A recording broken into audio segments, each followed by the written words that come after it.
Saya seorang ilmuwan yang mendukung Jokowi itu karena idealisme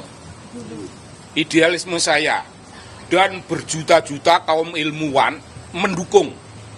Tapi berjuta-juta itu kan tertipu. Ya biasa saja kita tertipu itu nggak apa-apa.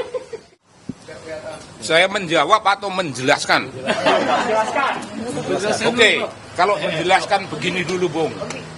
Kita jangan, ini Bung Refli ini kan kawan dekat jadi banyak berguru. Jangan ada yang menulis kata termul untuk saya. Itu sangat tidak bukan soal apa, tidak menggambarkan kebenaran. Saya seorang ilmuwan yang mendukung Jokowi itu karena idealisme saya, dan berjuta-juta kaum ilmuwan mendukung. Tapi berjuta-juta itu kan tertipu. Ya biasa saja kita tertipu itu nggak apa-apa. Ketika tertipu kita tidak lagi mendukung. Idealisme kita itu tidak bisa dijalankan oleh dia. Gagasan-gagasan dari dia, bahwa dia itu orang kampung, bahwa dia itu orang kelas bawah, bahwa dia itu tidak korup, itu ternyata tidak bisa dipanggul. Jadi saya tidak pernah menjadi termul, karena termul itu kan orang bayaran toh. Masa aku dibayar yang edan? Enggak pernah.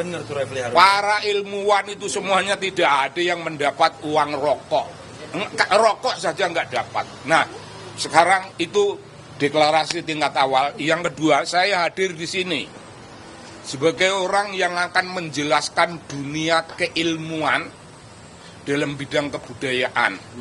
Nah, yang dijelaskan itu metodologi penelitian. Itu akan saya gambarkan mulai dari datangnya inspirasi meneliti, sampai merumuskan proposal, sampai merumuskan instrumen penelitian. Instrumen penelitian ada dengan wawancara, ada dengan studi dokumen atau archive research, ada yang studi studi media. Studi media itu ada penting, itu bukan media berita pada umumnya, tapi itu kalau media menuliskan investigatif journalism atau investigatif report. Kalau report semacam itu bisa menjadi bahan penelitian. Itu spesifik. Jadi ada metode-metode yang diikuti, dan ada instrumen-instrumen yang mendukung metode itu. Itu begitu rupa sampai pada suatu pernyataan, wah data kita belum lengkap, maka kita harus melakukan, umpamanya tadi kita mulai dari wawancara, ya wawancara ulang, itu check and recheck. Kalau check and recheck itu masih juga belum menggambarkan kebenaran, itu dilakukan suatu wawancara mendalam untuk memperoleh keutuhan. Saya kira macam gitu. Jadi secara keilmuan saya akan pertanggungjawabkan bahwa yang dilakukan ini tidak ada sesuatu apapun, sekecil apapun yang menyimpang dari kaidah-kaidah keilmuan. Nah, kalau kaidah keilmuan ini sudah terjabar dengan baik, saya akan menjelaskan 3 tokoh ini dalam peran apa. Ini berbeda, saya punya wawasan kebudayaan, jadi kalau ilmuwan berhenti pada penjelasan metodologi sampai selesai urusan-urusan wawancara. Saya merasa perlu harus menjelaskan peran ketiga orang itu. Ketiga orang ini mewakili komunitas bisu dunia ilmu pengetahuan, komunitas bisu kaum intelektual, komunitas bisu warga masyarakat pada umumnya.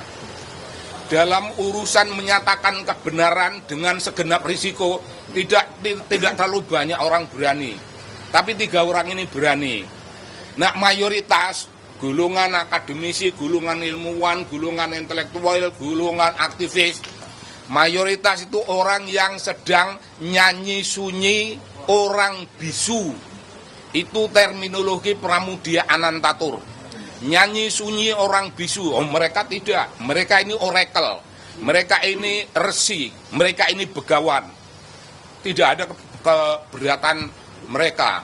Nah, yang dilakukan oleh mereka itu 3 tokoh ini sedang menjalankan apa yang namanya the role of intellectuals. Peranan kaum intelektual. Ya peranan mereka ya begitu itu. Melakukan penelitian untuk apa penelitian? Bung, untuk menyampaikan suatu pesan dunia imajiner, pesan dunia imajiner, tapi itu dunia ilmu, pesan namanya narasi, menyampaikan apa yang namanya risalah kebenaran. Tugas beliau-beliau ini menyampaikan risalah kebenaran kepada khalayak rame, mungkin untuk seluruh Indonesia, mungkin untuk dunia. Risalah kebenaran itu disampaikan karena tugas kaum ilmuwan seperti itu.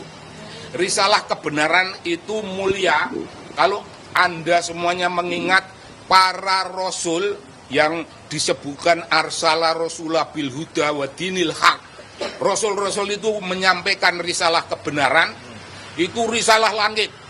Kalau risalah kebenaran yang disampaikan 3 sahabat kita ini, itu risalah ilmiah, risalah terbatas, bisa saja didebat. Nah, kalau Anda mau mendebat, debatlah pada wilayah yang namanya dunia ilmu yang tadi saya gambarkan. Dari wawancara tingkat pertama sampai akhir, aneka macam instrumen penelitian dipakai, sampai penulisan buku. Itu wilayah mereka, itu wilayah bebas perdebatan. Tapi kalau orang memain-mainkan gosip, memainkan apa yang namanya kecemasan melalui media, itu ya boleh saja, ini zaman bebas seperti ini. Tapi itu bukan wilayah perdebatan akademik, itu perdebatan omong kosong. Ya kalau perlu kita layani, mungkin saya bisa melayani. Tapi kalau enggak, ya ngapain itu melayani begitu, kita ngerokok saja lebih baik. Ngopi, gak usah dilayani yang begitu-begitu. Jadi ingat, wilayah perdebatan beliau-beliau itu mulai dari inspirasi pertama untuk meneliti sampai ke selesainya penelitian, sampai ke selesainya penulisan. Apakah masih ada waktu saya? Silakan. Kalau masih ada, saya ingin menjelaskan. Itu penjelasan ilmuwan, sekarang penjelasan budayawan. Tapi nanti habis pemeriksaan press conference lagi kita. Itu enggak masalah. Penjelasan dari perspektif kebudayaan, saya merasa perlu. Setelah mereka, beliau-beliau bisa melakukan deskripsi yang sifatnya analytical, deskriptif analisis terhadap hasil-hasil, terhadap fenomena lapangan yang terkumpul menjadi suatu body of knowledge. Menjadi body of knowledge itu diperlukan kemampuan menulis. Diperlukan kemampuan menulis. Kemampuan menulis itu namanya literary writing style. Literary writing style, gaya penulisan sastrawi. Gaya penulisan sastrawi. Bung, itu penting sekali. Pertama, bagi saya yang belajar antropologi itu punya tradisi. Kalau mau menulis, orang-orang antropologi menulis kok kaku, itu belum dianggap. Jadi antropologi harus menulis dengan eloquent expression, langgam yang enak, langgam yang mudah dipahami oleh pembaca. Apakah itu hanya gaya penulisan antropologi saat ini? Oh tidak. Mulai abad 12-an, abad enlightened, itu di Eropa itu sudah ada orang, sudah banyak orang yang menuliskan dunia ilmu dengan seni. Abad 19 sudah ada seorang ahli filsafat yang merumuskan pikirannya dalam bahasa seni. Itu jelas. Nah, dalam pikiran orang-orang semacam itu digambarkan mereka itu punya bengkel dalam diri masing-masing. Bengkel itu ada peralatan-peralatan, alat bengkel ilmiah itu saling meminjam dengan alat-alat bengkel kesenian.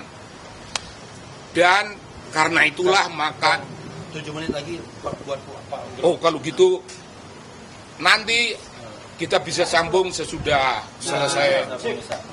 Saya baru sampai bicara pada bengkel. Sekarang Bapak yang akan ganti berbicara.